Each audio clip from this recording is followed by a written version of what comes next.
Bonjour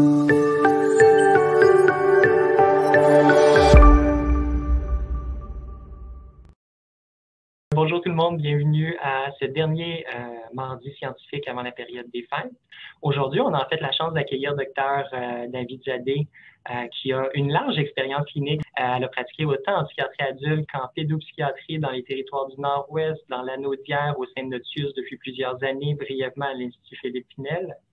Puis elle a travaillé depuis 2012 comme psychiatre pour Médecins sans frontières, où est-ce qu'elle a travaillé auprès de différentes populations au cours de différentes crises humanitaires, autant durant l'épidémie d'Ebola que pour les réfugiés en Centrafrique, dans les prisons du Malawi, pour les victimes de torture chez les populations migratoires, puis les réfugiés en Égypte, en Grèce, en Libye, en Centrafrique et les victimes de guerre en Afghanistan.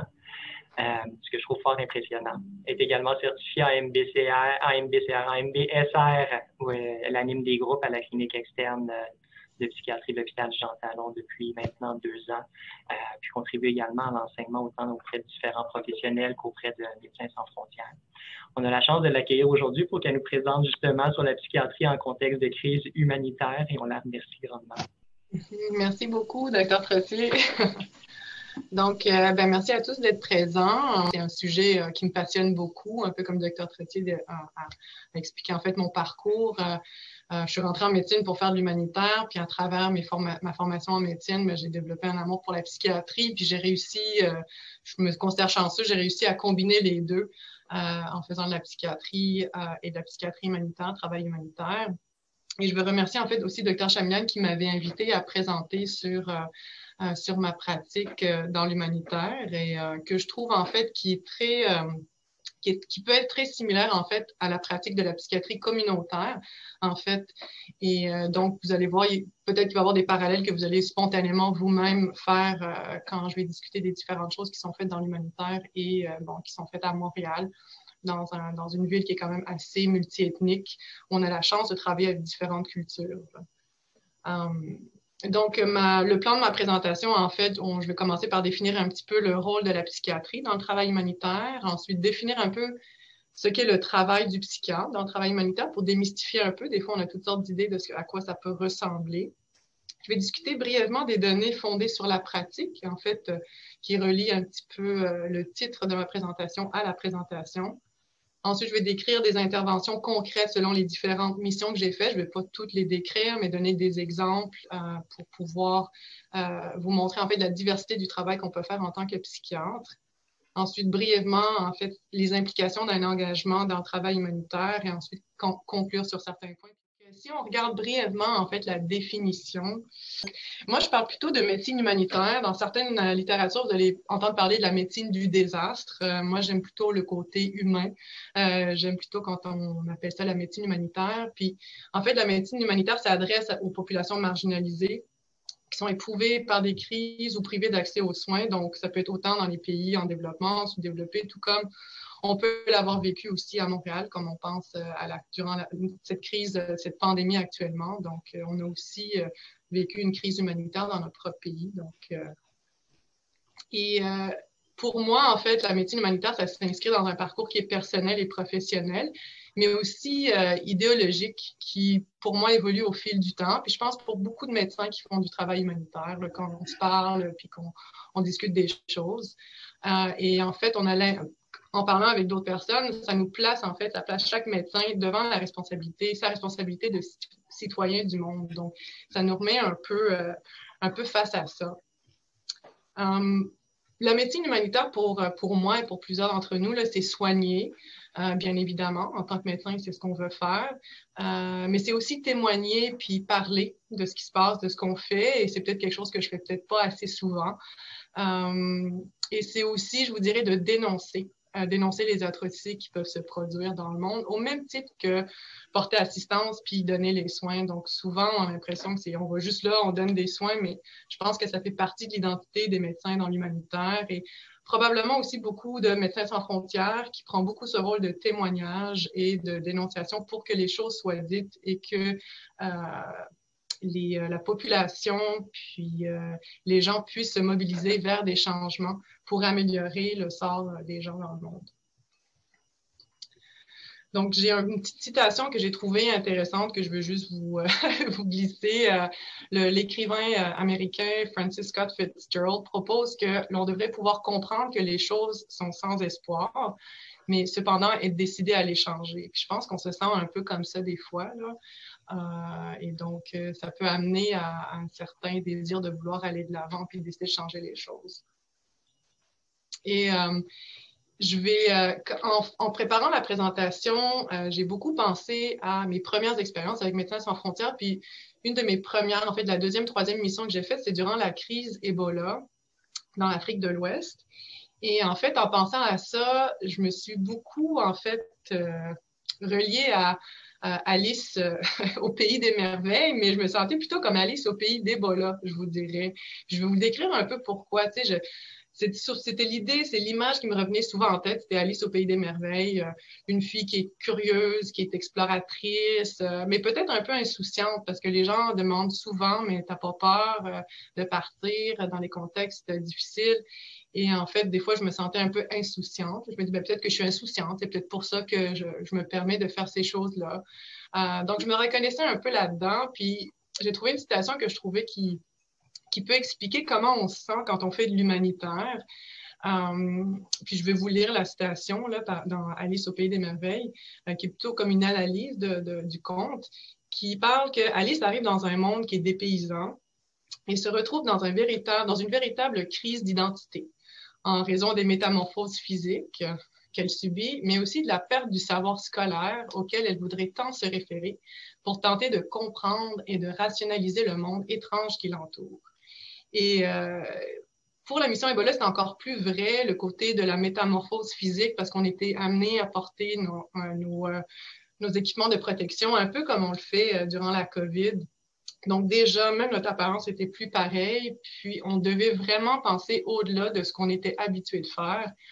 Donc au-delà, je pourrais dire peut-être des données probantes de tout ce qui était écrit, puis vraiment aller au-delà de ça, puis vraiment aller dans la pratique, puis trouver des façons différentes d'intervenir pour mieux répondre aux besoins des gens. Et ce qui amène à une citation du conte que Alice dit, mais alors, dit Alice, si le monde n'a absolument aucun sens, qui nous empêche d'en inventer un? C'est un peu ça qu'on peut faire dans le travail humanitaire, puis c'est la beauté, c'est une des choses qui m'attire beaucoup vers ce travail-là. Et en fait, c'est ce qu'on essaye de faire lors d'une crise humanitaire. On essaye de bâtir un espace où tous les repères ne sont pas perdus et où tout n'a pas perdu son sens. Puis c'est un peu dans ce sens-là qu'on essaye d'aller. Comme dans la photo ici, on voit la jeune femme qui prend un bébé dans ses bras. En fait, ça, c'est Dédé. Ça, c'est dans le village où je travaillais. Elle était rentrée dans le centre de traitement Ebola avec son bébé. Son bébé était décédé. Elle a guéri. Mais ce qui est arrivé, une autre mère est rentrée avec son bébé, l'autre mère est décédée et le bébé est resté orphelin. Dédé a décidé de rester dans le centre de traitement malgré le fait qu'il était guéri pour s'occuper de ce bébé-là jusqu'à temps que le bébé guérisse. Et donc, on voit un peu comment les gens peuvent justement surmonter leurs craintes, ce qu'ils vivent pour venir en aide aux autres personnes. La photo avec le petit garçon, c'est Mamadou. C'est un petit garçon qui était dans le centre de traitement, qui avait guéri assez rapidement, puis qui apportait en fait de la joie à tout le monde, là, qui dansait, qui faisait des blagues. Et en fait, ça permettait justement de ne pas perdre tous les repères pour les autres personnes qui étaient dans le centre de traitement en train d'essayer de vaincre l'Ebola. Donc, le rôle du psychiatre dans le travail humanitaire, puis c'est ce que je trouve vraiment intéressant, vous allez m'entendre dire ça souvent, je pense, durant la présentation. En fait, ce qui est bien, c'est qu'on utilise nos connaissances, autant médicales, développementales, relationnelles, psychopathologiques. Donc, on utilise nos connaissances. Ensuite, on utilise nos compétences d'analyse, d'intervention et de communication. Donc, c'est vraiment, notre profession vraiment dans sa globalité, qui est vraiment sollicitée. Et on arrive à intervenir à plusieurs niveaux. Et les différents niveaux où, en fait, dans l'humanitaire, peut-être plus spécifiquement avec Médecins sans frontières, où il y a un besoin pour la santé mentale. Donc, si on regarde vraiment le travail humanitaire en psychiatrie, ce qu'on arrive à faire, en fait, la première chose qu'on fait, c'est qu'on fait une évaluation rapide des besoins sur le terrain de la crise humanitaire.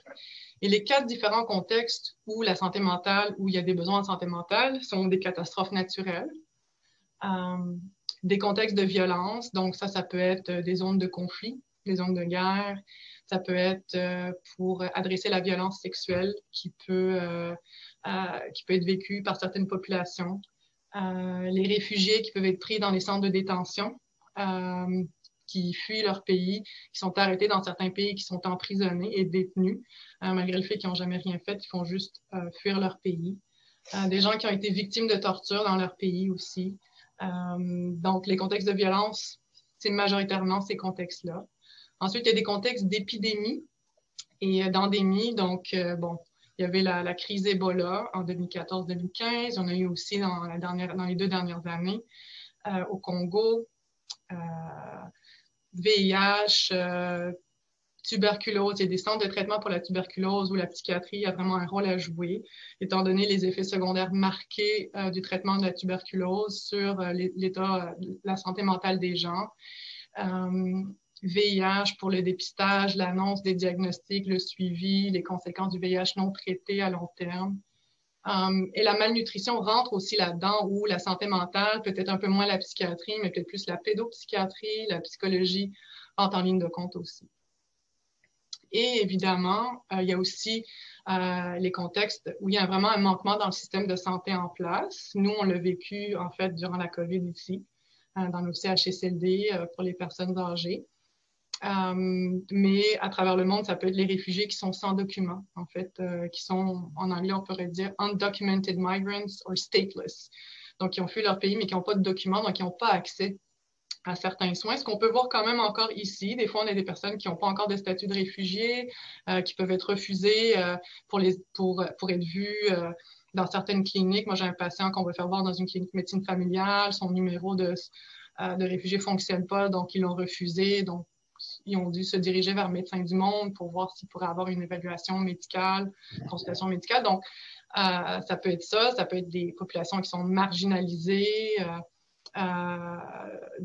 les travailleurs de rue, les situations post-conflit où le système de santé, les hôpitaux ont été bombardés, les cliniques primaires de premiers soins ont été aussi détruits. Donc là, ils se retrouvent avec un trou dans le système de santé. Donc, on va intervenir à ces niveaux-là. Je vais passer plus vite sur les 4 prochaines slides qui montrent plutôt des photos, mais je ne veux pas prendre trop de temps à décrire les lieux. Ce n'est pas des photos que moi j'ai prises nécessairement, donc je ne peux pas vous décrire exactement les endroits. Mais donc, une fois qu'on a évalué les besoins de la crise, ensuite on évalue les besoins en santé mentale et on se base sur la maladie, bien évidemment. Qui peut avoir le besoin. On se base sur la culture, les croyances. Donc, la culture et les croyances ne sont pas toujours sont pas toujours la même chose. Les rumeurs, en fait, avec Ebola, on était beaucoup confrontés aux rumeurs qui étaient propagées partout par rapport à Ebola. Est-ce que c'était un virus? Est-ce que c'était vrai, réel, pas réel? Est-ce que c'était les Blancs qui amenaient ça en Afrique? Est-ce que c'était une manipulation du gouvernement? Donc, il y a des rumeurs qui peuvent exister.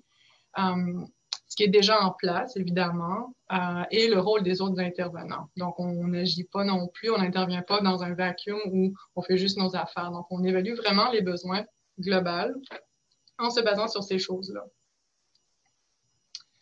Ensuite, on va identifier, puis quand je dis on, c'est vraiment quand on est amené là en tant que psychiatre ou, disons, spécialiste en santé mentale, c'est vraiment à nous de faire tout ce processus-là avec l'équipe avec qui on travaille. Donc ensuite, on identifie, selon le contexte de crise, on identifie la population cible de notre intervention. Donc, les patients qui auraient besoin d'intervention, donc ça peut être des adultes, ça peut être des enfants, ça peut être les familles, des fois, des personnes qui souffrent, ça peut être la communauté et ça peut être le staff, en fait, les gens avec qui on travaille. Et des fois, en fait, c'est un mélange de ces 4 populations-là qui vont être ciblées dans les interventions qu'on va élaborer et auprès de qui on va intervenir.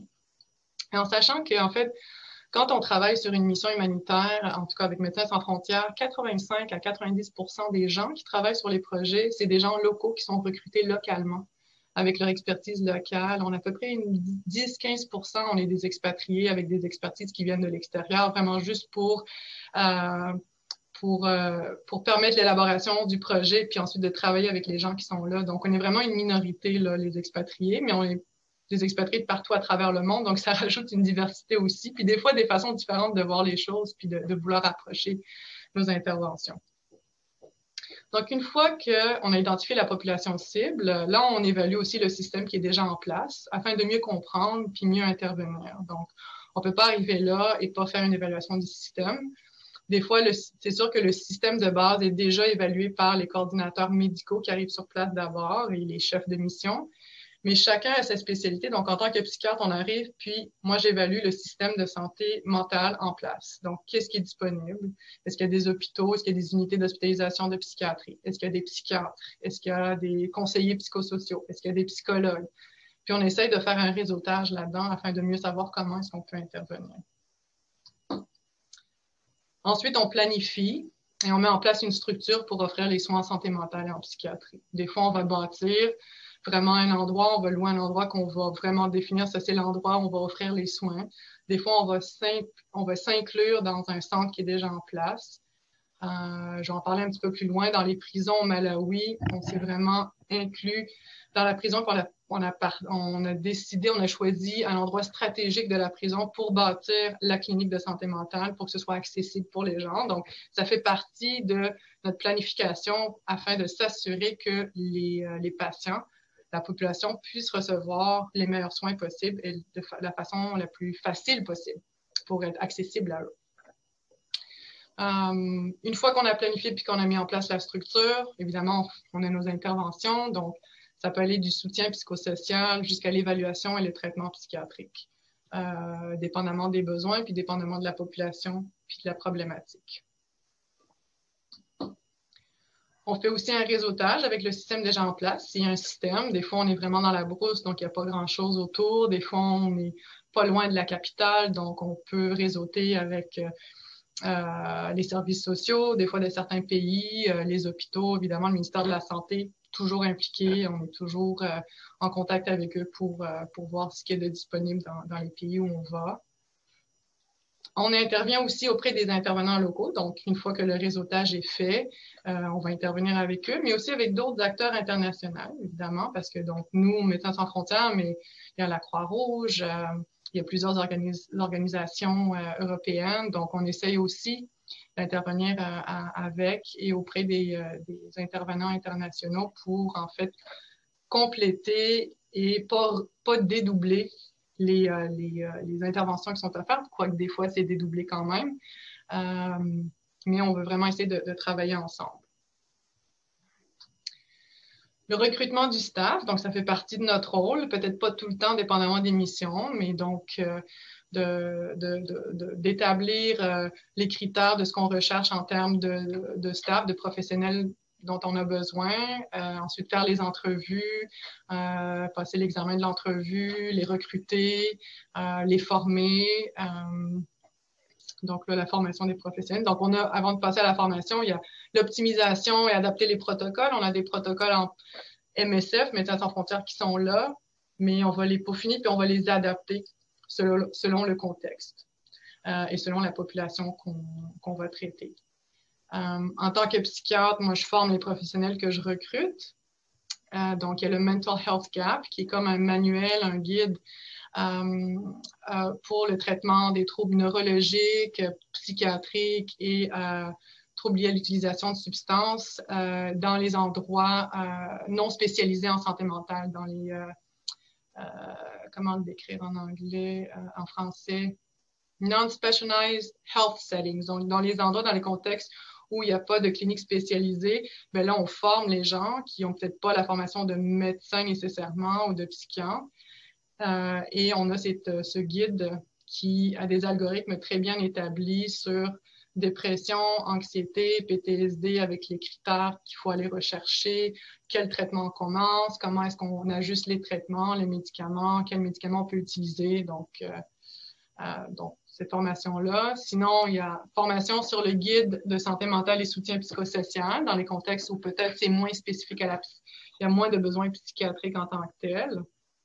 Et on donne aussi les formations en lien avec les premiers secours psychologiques pour former les gens qui sont sur le terrain afin qu'ils sachent comment intervenir et comment offrir les premiers secours psychologiques à la population cible auprès de qui on intervient.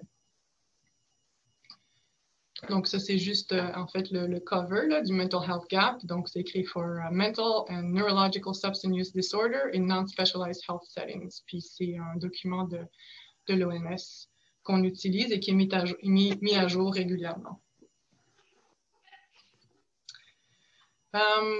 Ensuite, on a ce que nous, on appelle dans notre jargon à Médecins sans frontières le log frame. Donc, c'est le logistical frame. Et dépendamment de notre évaluation de la population cible, là, on élabore les interventions et comment on veut les implanter. Donc, on définit des objectifs généraux spécifiques concernant le projet. On identifie les résultats qui sont recherchés, les stratégies qu'on doit mettre en place pour atteindre les résultats, donc les types d'activités, jusqu'à aller à définir les ressources nécessaires, les circonstances qui seront favorables, qui favoriseraient la façon d'appliquer ces interventions-là. Et en conjonction, évidemment, avec les données probantes, donc ce qu'on a dans la littérature, les indicateurs de succès, les sources de vérification, les conditions nécessaires. Je vais vous montrer un exemple à quoi ça peut ressembler. Donc, ça, c'était le log frame que j'avais établi au Malawi. Donc, ça, c'était durant le projet auquel moi, j'avais participé. Et il fallait définir, en fait, c'est quoi le but de notre intervention. Et donc, comme vous le voyez, donc dans les prisons du Malawi, il y avait 2 prisons en particulier qu'on avait ciblées. On voulait que les détenus reçoivent le bon diagnostic et le bon traitement psychologique et psychiatrique pour les problèmes de santé mentale qu'ils pouvaient avoir. Et l'objectif était d'améliorer la santé mentale et la santé des détenus. Après ça, on a établi, comme vous voyez, l'objectif spécifique. Donc là, on décrit ce qu'on veut comme objectif. Donc, on veut améliorer, augmenter l'accès et la qualité de diagnostic, des traitements et du suivi qui sont offerts aux détenus avec des problèmes en santé mentale. Ensuite, on définit nos indicateurs de succès pour voir comment est-ce qu'on peut savoir si on a atteint ça ou pas. Les sources de vérification, donc aller regarder dans le dossier du patient, avoir un logbook des suivis de counseling, de soutien psychosocial, les notes d'évolution, les notes de congé. Et ensuite, la dernière colonne, les assumptions. Donc, c'est les conditions qui nous permettraient de pouvoir faire ça. Mais c'est d'impliquer, d'avoir l'implication des officiers de la prison, d'avoir une bonne relation avec les officiers et de s'assurer que notre staff est en sécurité à la prison durant le temps de travail. Donc, quand on regarde le travail, des fois, on a l'impression, OK, quand on fait du travail humanitaire, on arrive sur place, on va voir nos patients, on fait les diagnostics, on donne les traitements, puis on s'en va un peu comme un chirurgien pourrait peut-être faire. Mais en santé mentale, c'est tellement plus large qu'on est vraiment dans l'élaboration d'un plan. Il y a beaucoup de paperasse à faire des fois, dépendamment des missions, mais on est vraiment impliqué du début jusqu'à la fin pour la mise en place du projet, du suivi. Puis évidemment, si on reste longtemps, on peut voir comment ça évolue, mais des fois, on arrive, puis on va juste l'implanter, on va le commencer, puis quelqu'un d'autre arrive, prend la relève et continue. Des fois, on le commence, on retourne 6 mois plus tard, on continue où est-ce que nous, on avait arrêté, où est-ce que les autres ont arrêté. Donc, il y a comme tout ce côté dynamique aussi qui est intéressant, où on peut apprendre de ce qu'on a peut-être fait qui était peut-être plus ou moins adapté, ou finalement, ce qu'on avait déterminé était super adapté pour cette population-là, pour cette intervention-là. Donc, c'est super enrichissant, puis ça nous amène à vraiment toujours penser, puis repenser, se re-questionner, puis voir ce qui est bon, ce qui est moins bon, là. Dans le log frame, juste un autre petit exemple. Donc, si on regarde, ça fait partie aussi de notre rôle de voir, si on veut atteindre l'objectif numéro 1, disons, d'augmenter l'accès et la qualité des soins, quelles sont les activités qu'on veut faire? Donc, une campagne de sensibilisation dans toutes les cellules de la prison. C'est ce qu'on avait déterminé qui était le plus important. Ensuite, que s'assurer que les personnes puissent être amenées à la clinique pour recevoir les soins, que nous, on puisse aller les voir dans leurs cellules pour leur donner les traitements si nécessaire. Bon, vous voyez en fait tout le reste là, des différentes activités qui peuvent être faites, des sessions de soutien psychothérapeutique. Puis après ça, il faut qu'on regarde de quoi est-ce qu'on a besoin. Donc, on a besoin du staff, donc on a besoin d'un psychiatre. Souvent, c'est un psychiatre, c'est international. Au Malawi, il y avait 2 psychiatres au Malawi. J'ai parlé à un des psychiatres à un moment donné, durant ma mission des 3 mois, mais il était plus ou moins impliqué dans les prisons. Donc, quand vous pensez qu'un pays a seulement 2 psychiatres, et que moi, j'en étais une des 3e qui était là pour une période de 3 mois, ça parle de la place de la santé mentale, surtout dans les prisons. Donc,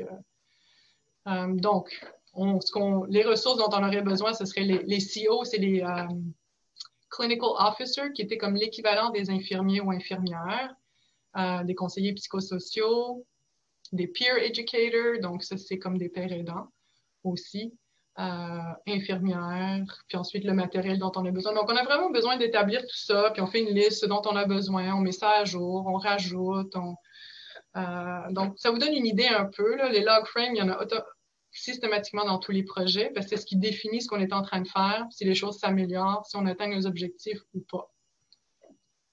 Et si on peut rester puis continuer notre projet, en fait. Donc, c'est des parties très importantes de notre travail. C'est peut-être le côté peut-être moins glamour, je vous dirais, mais qui est quand même important à faire. Donc, une fois qu'on a fait ça, donc c'est sûr qu'il y a des enjeux, dépendamment des missions, dépendamment des pays. Il y a des enjeux de sécurité. Si on va en Afghanistan, en Centrafrique, au Sud-Soudan, versus si on va dans les régions plus éloignées, comme Ebola. Moi, j'avais été à la frontière forestière entre la Guinée et le Libéria. Donc, on était vraiment loin. Donc, il fallait prendre le canot entre la Guinée et le Libéria pour se rendre au village au Libéria où on voulait travailler. Puis là, on avait comme 1 heure de route à faire en voiture une fois qu'on avait traversé la rivière. C'est sûr qu'il y a aussi l'acceptabilité par la population. Ma première mission, c'était en Libye. Et en fait, on n'a pas réussi à instaurer notre projet la première fois parce que c'était pas très accepté. On voulait ouvrir un centre de traitement pour les victimes de torture, mais c'était plus ou moins accepté. C'était pas longtemps après le Arab Spring. Et donc, ça avait été très difficile de vendre l'idée que ça pouvait être utile d'avoir un centre de réadaptation pour les victimes de torture. Donc, on n'a pas réussi, ça n'a pas été accepté. Puis évidemment, il y a tous les enjeux culturels, dépendamment de ça. N'importe quel pays, il y a toujours les enjeux culturels auxquels il faut s'adapter. Les ingrédients gagnants, donc, je pense que je ne vous apprends rien, hein, c'est avoir une vision commune. Je vous dirais qu'en général, pour ceux qui travaillent dans l'humanitaire, on a d'habitude la même vision. Des fois, on n'a par contre pas le même objectif. Donc, il faut aussi avoir les objectifs communs.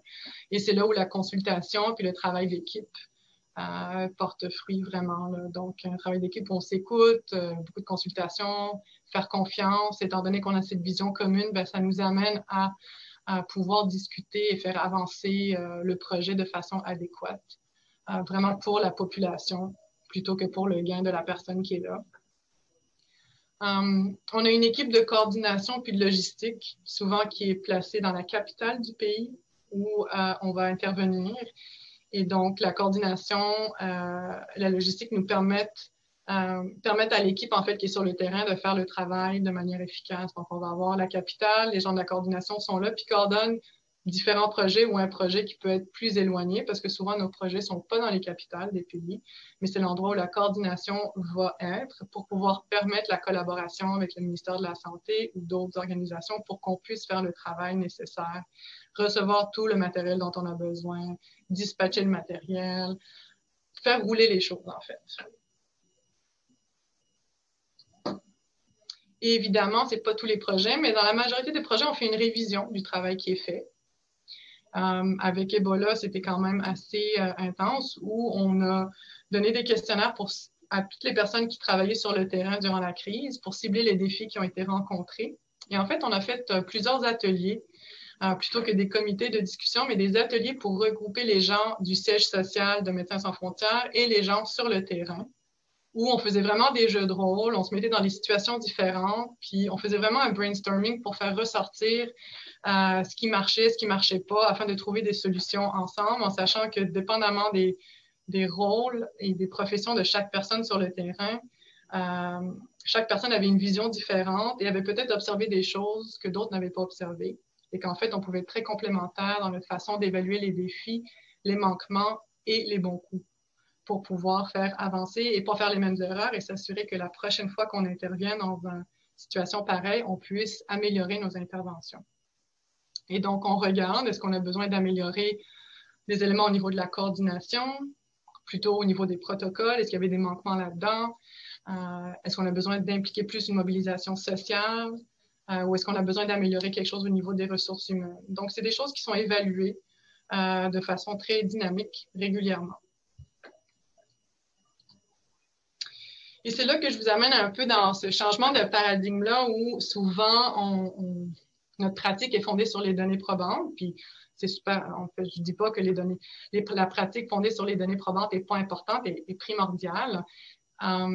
Mais dans le travail humanitaire, en fait, on se base sur les données fondées sur la pratique. Donc, la pratique génère des données qui vont être très utiles dans l'application des soins et dans l'amélioration du système qui est en place. Parce que souvent, dans ces contextes-là de crise humanitaire, on peut avoir une idée, disons, que, OK, on voit qu'il y a beaucoup de camps de réfugiés qui pop-up disons, en Grèce ou différents endroits. Puis on dit, bon, on va intervenir dans ces camps de réfugiés-là, ils ont besoin de soins médicaux, ils ont besoin de shelter, ils ont besoin de tentes, ils ont besoin d'endroits pour vivre. Et on peut imaginer qu'ils peuvent être en détresse, mais on ne peut pas nécessairement savoir parce qu'il n'y a jamais eu de recherche à double insu qui est faite pour savoir quels sont les besoins et comment intervenir spécifiquement. Donc, on se rend sur place et on se rend compte que un grand pourcentage des gens dans ces camps de réfugiés-là, en fait, ont été torturés dans leur pays d'origine et se retrouvent dans ces camps de réfugiés-là avec des symptômes de PTSD majeurs, dans des conditions de vie déplorables. Et c'est ce qui a amené à Médecins sans frontières à développer des centres de traitement pour les gens qui sont victimes de torture, qui nous sont référés de ces camps de réfugiés-là. Donc, autant en Grèce, en Égypte que d'autres places. Je ne connais pas les autres endroits, mais je pense en Centrafrique aussi. Donc, c'est là qu'MSF a réussi à dire, bon, ben, on a besoin de ce centre de traitement plus spécialisé. Et avec le temps, on a élaboré, puis je vous en parlerai un petit peu plus loin, on a élaboré l'équipe multidisciplinaire qui serait nécessaire pour offrir les soins à cette population-là, parce qu'on ne pouvait pas se limiter à la psychiatrie puis la médecine générale. Donc, on a impliqué des physiothérapeutes pour les séquelles physiques des tortures, travailleurs sociaux, gynécologues. Donc, vous allez voir. Donc, puis tout ça s'élabore au fur et à mesure qu'avec notre pratique, ces données-là émergent et on s'ajuste selon les besoins de la population. Et on ajuste où est-ce qu'on intervient, autant au niveau de la proximité qu'on va avoir avec ces gens-là, l'accessibilité qu'on veut pouvoir leur offrir. Et donc, l'expérience sur le terrain sert d'agent de changement pour le système. C'est un peu ça en tout cas, moi, je remarque dans le travail humanitaire, là. Et on s'adapte vraiment aux besoins dans la communauté en prenant en compte vraiment le contexte local dans lequel on est, les réalités structurelles, évidemment, et les aspects culturels et historiques aussi, parce que des fois, il y a l'histoire qui peut avoir un impact sur comment est-ce qu'on peut intervenir à un certain niveau avec une certaine population. Donc, il faut prendre toutes ces choses-là en considération. Donc, nos données sont dérivées de la pratique plutôt que la pratique soit fondée sur les données probantes. Là. Ça, je pense que je l'ai dit. Puis, de ce qu'on remarque, c'est que ça améliore l'organisation du système de santé mentale. En tout cas, c'est ce qu'on a remarqué en situation de crise humanitaire. Puis moi, je pense que c'est quelque chose qu'on pourrait superposer à la psychiatrie communautaire. Tu sais, je pense qu'on peut prendre ce changement de paradigme-là puis l'appliquer aussi dans un pays qui est développé, qui n'est pas nécessairement en crise humanitaire, mais qui peut être en crise en termes de soins de santé qu'on veut offrir à une population, qui peut être marginalisée ou une population qui n'a pas accès à des soins. Donc, je pense que c'est là où moi, je ressens cette connexion aussi avec la psychiatrie communautaire à Montréal. Puis c'est pour ça que pour moi, ça me parle beaucoup, ce parallèle-là. Donc, évidemment, la pratique, les données probantes, le contexte, c'est des processus dynamiques qui sont interreliés. On ne peut pas faire un sans l'autre, donc c'est vraiment un mélange. Puis ce que j'ai l'impression, c'est que des fois, il peut exister un biais cartésien qui suggère que de maîtriser une situation particulière ou spécifique est égal à la connaître. Puis ça peut être le piège dans lequel on peut rentrer, qui peut faire en sorte qu'on n'apporte pas de changement dans le système. Donc, comme exemple de dire qu'on bien connaître un diagnostic et les traitements, c'est suffisant pour traiter la personne qui en souffre, qu'en fait, il faudrait prendre en considération plein d'autres facteurs pour pouvoir offrir les meilleurs soins à la population. Puis je pense que c'est un biais qui existe partout. Puis je pense que c'est important d'essayer de se rendre compte qu'il peut y avoir ce biais-là pour avoir une ouverture, pour voir comment les choses pourraient être faites différemment.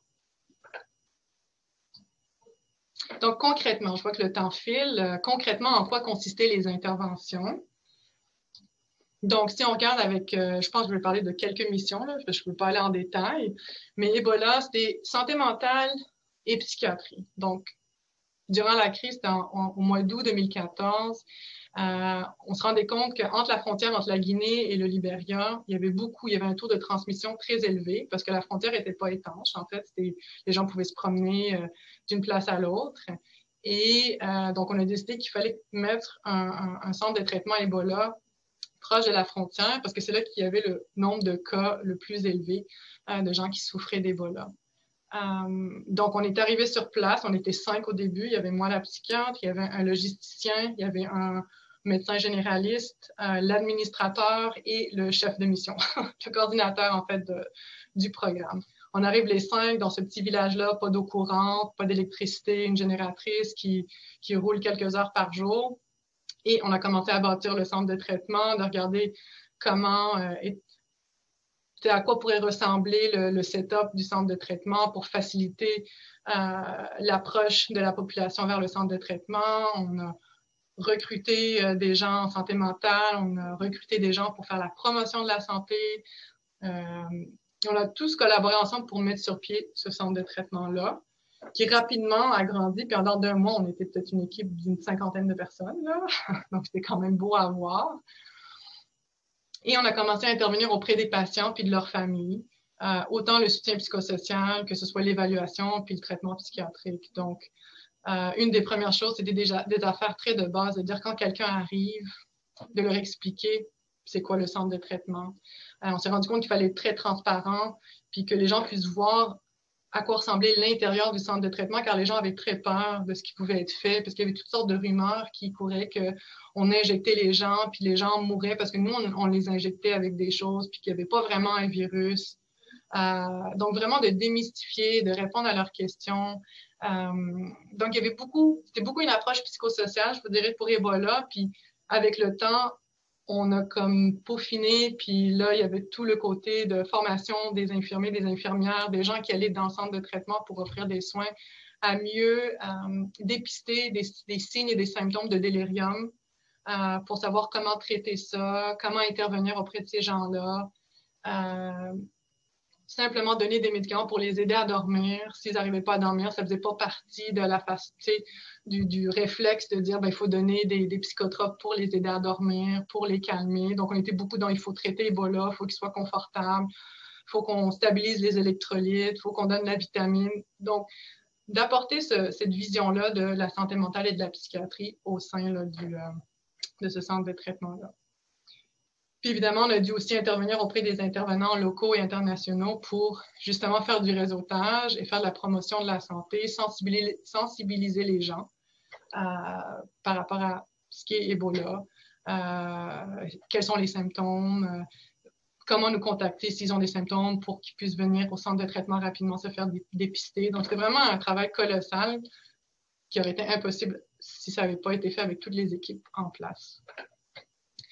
Dans la photo ici, juste vous décrire, là, on avait une maman qui s'était présentée au centre de traitement qui était négative, mais son enfant était positif. Donc, son enfant était de l'autre côté, là-bas, c'est une barrière, là, mais comme on dit, transparente. Et là, on avait la conseillère psychosociale que j'avais formée, expliquant à la maman comment agir avec son fils pour le rassurer, pour qu'il puisse passer ses nuits et ses journées avec moins de peur, avec moins de pleurs.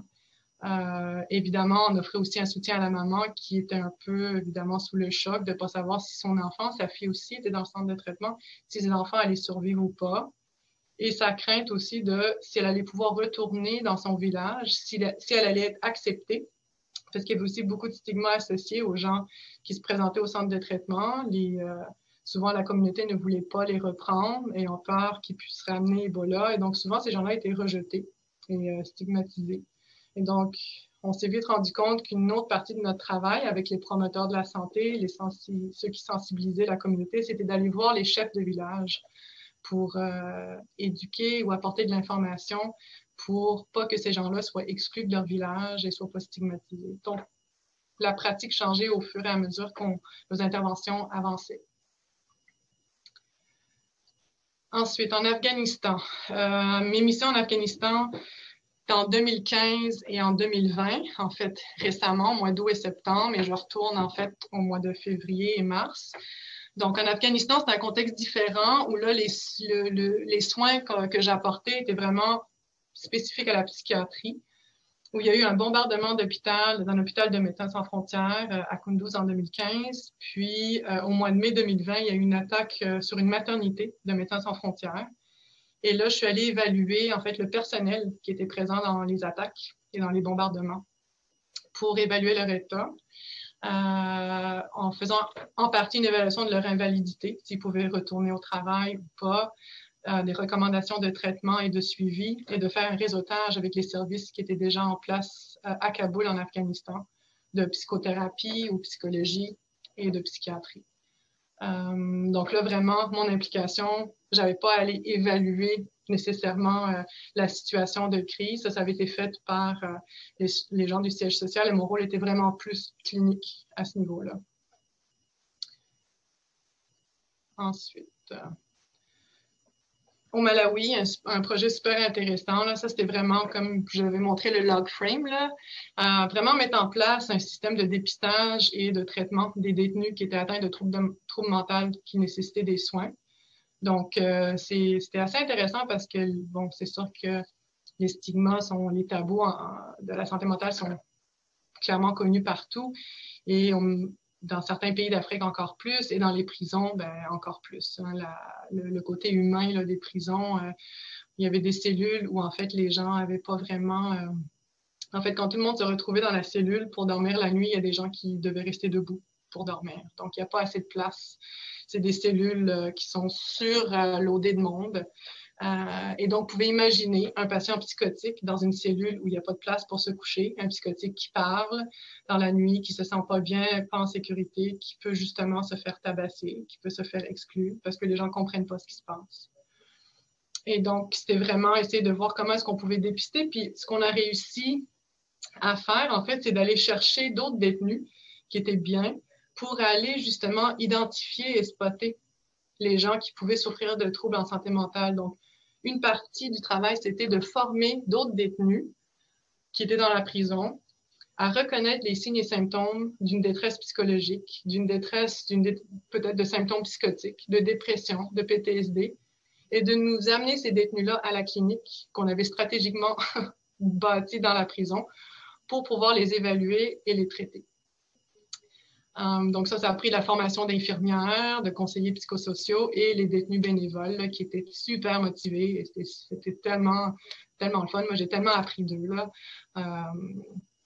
Ce qui est venu spontanément des détenus qui étaient bénévoles, ils ont dit on devrait faire une journée de sensibilisation à la santé mentale dans la prison pour les détenus, mais aussi pour les officiers, parce qu'ils disent que c'est les officiers souvent qui ne comprennent pas que ces gens-là souffrent puis qui ont besoin de soutien. Donc, si on a l'aide des officiers, ça va simplifier le geste d'amener ces gens-là pour qu'ils soient traités plutôt qu'ils soient mis de côté et encore plus stigmatisés. Donc, on avait fait une journée en santé mentale où on avait demandé aux détenus de faire des sketchs qui pouvaient représenter la souffrance en santé mentale et comment aborder ces gens-là, puis comment leur apporter des soins et du soutien. Donc, c'était vraiment touchant. Moi, j'en retiens des souvenirs très, très positifs, là.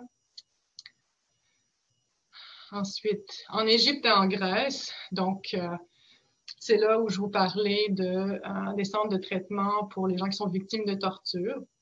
Et en fait, donc là, on s'est rendu compte qu'il fallait vraiment développer une approche multidisciplinaire dans ces centres-là.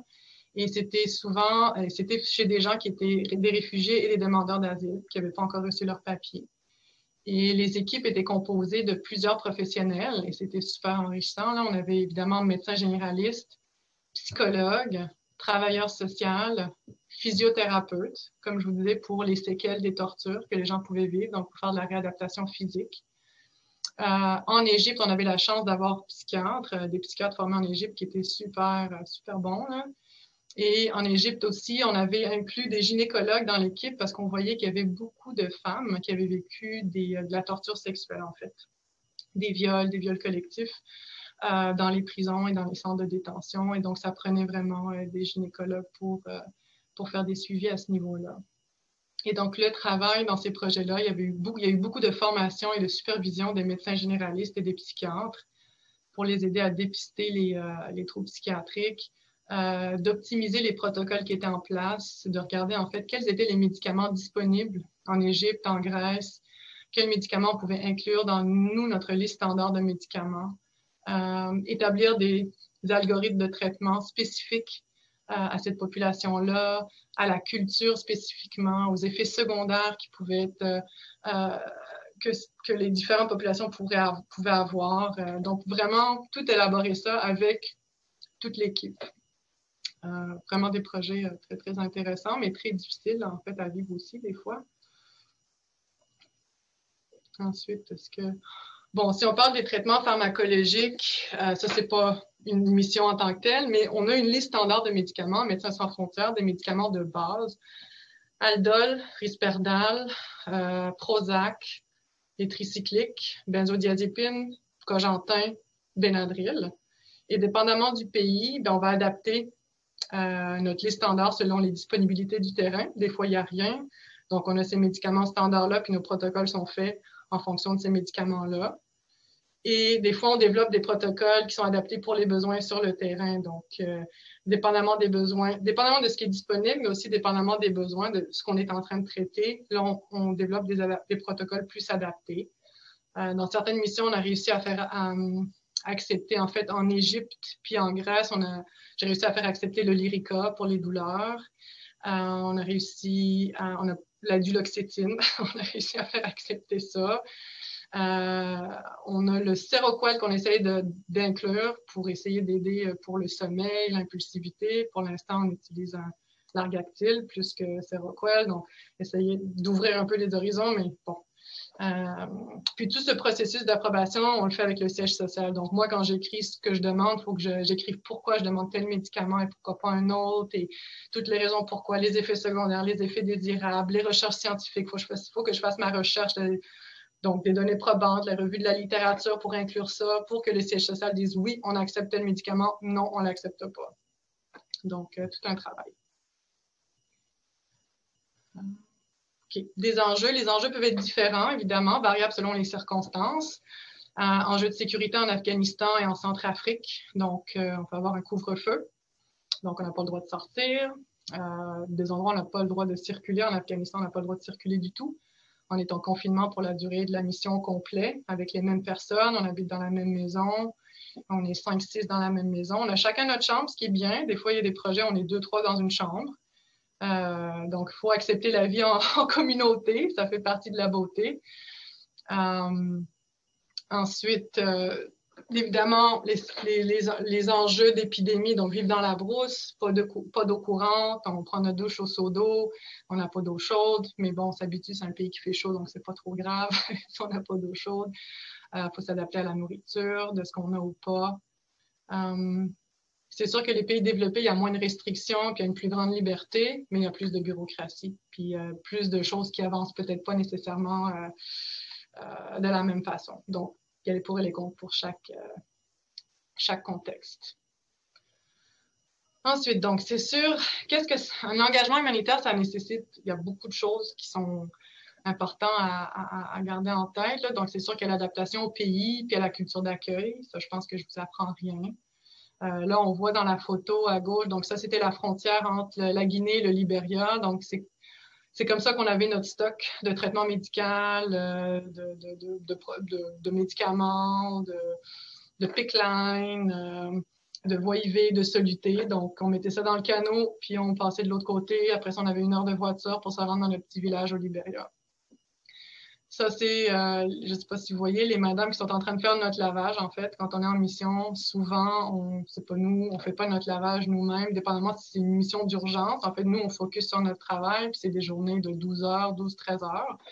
Et donc, on a des gens qui font notre lavage, notre ménage minimalement, pour qu'on puisse vraiment se focusser sur notre travail.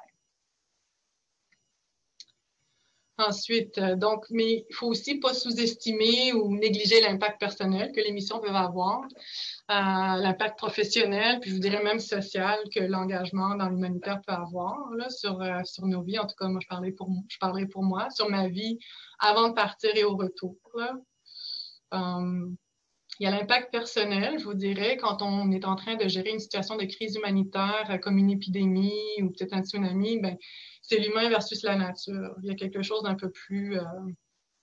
c'est plus facile à accepter. Il y a quand même un désespoir. Il y a quand même le fait qu'il y a beaucoup de gens qui souffrent, beaucoup de gens qui meurent, mais c'est pas la même chose que l'humain versus l'humain où là, c'est des conflits, c'est la guerre, c'est la torture, c'est des humains qui font des atrocités contre d'autres humains. Donc, je vous avouerai qu'au niveau de l'impact personnel, ça prend un peu plus de... Il faut faire plus attention à soi-même quand on est dans des zones où c'est vraiment l'humain versus l'humain.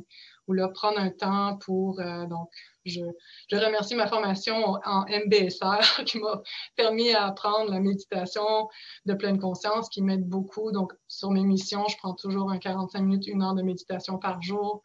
Parce qu'on l'a, le temps en fin de journée, quand tu n'as plus rien à faire, puis tu te couches à 9 heures le soir, ben médite, ça me ressemble. Donc, de discuter avec nos proches, discuter avec les autres qui sont là, écrire dans un journal. Des fois, on ne peut pas parler à nos proches, on n'a pas d'Internet pendant des semaines.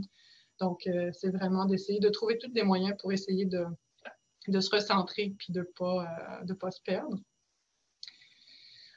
Impact personnel, gérer les inquiétudes légitimes des proches. Donc, l'émission Ebola, j'avais des membres de ma famille qui trouvaient ça très difficile de me laisser partir et de voir que je décidais de partir 2 fois d'affilée dans la mission Ebola.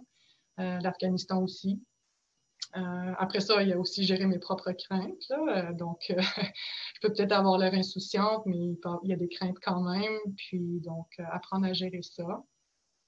Avec Ebola, il y avait géré les stigmas. Donc, à mon retour d'Ebola, je ne l'ai pas vécu tant que ça, mais c'est sûr qu'il y avait certaines personnes qui étaient un peu inquiètes de ce que je ramène le virus pendant mes 21 jours à la maison de quarantaine. Donc, gérer un peu ça. L'adaptation au retour est toujours un peu difficile, mais ça se fait de mieux en mieux, je trouve. Donc, on re-questionne nos priorités, que ce soit personnel, que ce soit professionnel, idéologique. J'ai toujours un peu de misère avec la société de consommation dans laquelle on se retrouve. Là. En même temps, j'aime avoir les conforts que j'ai, donc je crache pas dessus, mais c'est sûr que ça, c'est des choses auxquelles il faut que je m'adapte. Notre bulle sécuritaire ici, malgré la pandémie, mais quand même une sécurité haute qu'on a, que des fois on peut prendre pour acquis. Impact professionnel, ben, ça nécessite le soutien des collègues pour permettre des départs imprévus là, selon l'urgence. Donc, moi, j'ai des collègues vraiment super, là, que quand j'ai des missions, ils me couvraient à l'interne quand j'étais à l'interne, à l'externe. Maintenant, je fais plus d'externe. Donc, ça prend quand même des bons collègues. Ça nécessite aussi le soutien du système. En Italie, les médecins ont droit à des congés de service temporaires pour le travail humanitaire. Je ne sais pas s'il y a d'autres pays à travers le monde. Au Canada, je pense que ce n'est pas encore accepté. Je pense qu'il y a certaines professions, c'est accepté. Je pense les sages-femmes, notre profession des sages-femmes, je pense que oui. Mais bon, pour nous, c'est encore une bataille. Donc, avoir un milieu de travail flexible, c'est super important. Il peut avoir un impact sur nos collègues, bien évidemment. Quand nous, on part, ils ont plus de travail. C'est sûr qu'il faut être flexible nous-mêmes à dire, ben OK, comme là, moi, je pars février-mars, mais s'il arrive quelque chose à Kaboul, puis que je peux pas aller parce que c'est trop instable, mais là, il faut que je me réoriente, puis dire, OK, là, j'ai comme un trou de 2 mois, mais là, bon, il faut que je me réajuste à mon horaire de travail ici. C'est sûr qu'il y a un sentiment de culpabilité envers mes patients, de dire que je pars, je reviens. Les patients le prennent super bien, là, mais moi, c'est mon sentiment de culpabilité personnel. C'est sûr qu'il y a un impact sur le revenu quand même. Une mission avec Médecins sans frontières par mois, pour vous donner une idée, c'est 2 900 $ par mois. Donc, il y a vraiment un coût au niveau du revenu, mais quand c'est une passion, je pense qu'on y pense un peu moins. Et bon, l'impact professionnel, l'adaptation au retour, il y a aussi une adaptation à notre travail quand on revient. Ça peut être le système, ça peut être les pathologies qu'on voit, ça peut être le fonctionnement. Donc, conclusion, je vois qu'il est déjà 1 heure. Donc, je pense que j'ai juste quelques slides, puis j'ai presque fini, Maria, puis Dr. Trottier. Donc, en conclusion, la psychiatrie a sa place dans le travail humanitaire, ce que moi, j'étais super contente d'apprendre quand j'ai fait ma demande à Médecins sans frontières.